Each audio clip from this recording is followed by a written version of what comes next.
வணக்கம். ஈரான்ல இருக்கக்கூடிய 3 அணுசக்தி தளங்களை அமெரிக்காவுடைய போர் விமானங்கள் மூலியமாக குண்டுகளை வீசி அழித்திருக்கிறது என அமெரிக்காவுடைய அதிபர் டொனால்ட் ட்ரம்ப் அதிகாரப்பூர்வமாக தெரிவித்திருக்கிறார். இது குறித்தான அவர் எக்ஸ் வலைதள பக்கத்தில் ஒரு பதிவு ஒன்றை பதிவிட்டிருக்கிறார். ஈரான்ல 3 அணுசக்தி தளங்கள் மீது அமெரிக்கா வெற்றிகரமாக தாக்குதலை மேற்கொண்டிருக்கிறது.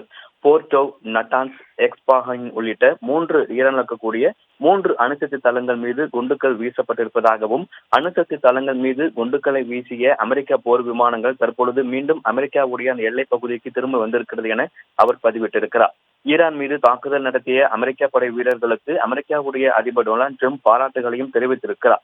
ஈரானுக்கு எதிரான போரில் இஸ்ரேலுக்கு ஆதரவாக அமெரிக்கா களமிறங்கியிருப்பது மத்திய கிழக்கு நாடுகள்ல உச்சக்கட்ட பதட்டத்தை அதிகரிக்க செய்திருக்கிறது.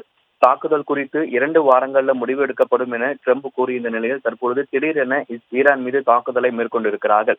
ஈரான்ல 3 அணுசக்தி தளங்களை வெற்றிகரமாக தாக்குதல் நடத்தியதாக அமெரிக்க அதிபர் டொனால்ட் ட்ரம்ப் அதிகாரப்பூர்வமாக தெரிவித்திருக்கிறார்.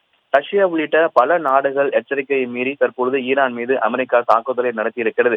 ஏற்கனவே இன்று 10வது நாளை கடந்து தற்பொழுது இரு நாடுகளும் மாறி மாறி ஏவுகணை தாக்குதலை மேற்கொண்டிருக்கிற நிலையில ஈரான் இருக்கக்கூடிய மூன்று அணுசக்தி தளங்கள் மீது தற்பொழுது அமெரிக்கா தாக்குதலை நடத்தி இருக்கிறது. அதாவது முன்னதாகவே கடந்த 13ஆம் தேதியே ஈரான் மீது இஸ்ரேல் தாக்குதல் நடத்திய போதே அமெரிக்கா ஒரு ஸ்டேட்மெண்ட் கொடுக்கிறாங்க. ஈரான் மீது இஸ்ரேல் நடத்திய தாக்குதலுக்கும் அமெரிக்காவுக்கும் எந்த விதமான தொடர்பும் இல்லை என அமெரிக்கா வாண்டடாக அவங்களாகவே ஒரு ஸ்டேட்மெண்ட்டை முன்வைக்கிறாங்க. தொடக்கத்திலிருந்தே அதற்கு பிறகாக இரு நாடுகளும் இந்த ஏவுகணை தாக்குதலை நிறுத்த வேண்டும் என தொடர்ந்து அமெரிக்கா கேட்டுக்கொண்டே இருந்தது. ஆனால் ஈரான் தங்கள் இந்த பேச்சுவார்த்தைக்கு உடன்பாடு எட்டவில்லை. அமெரிக்கா கொடுக்கக்கூடிய அழுத்தத்தை ஒருபோதும் ஏற்க மாட்டோம் என ஈரான் தொடர்ச்சியாக திட்டவட்டமாகவே தெரிவித்து வந்தது. இந்த நிலையில தான் மத்திய கிழக்கில் இருக்கக்கூடிய அமெரிக்காவுடைய ராணுவ தளங்கள், அதே போல அமெரிக்காவுடைய தூதரகங்கள் மீது ஈரான் தாக்குதல் நடத்தினால் நிச்சயமாக அமெரிக்காவும் பதில் தாக்குதல் நடத்தப்படும் என ஏற்கனவே அதிபர் டொனால்ட் ட்ரம்ப் தெரிவித்திருந்தார்.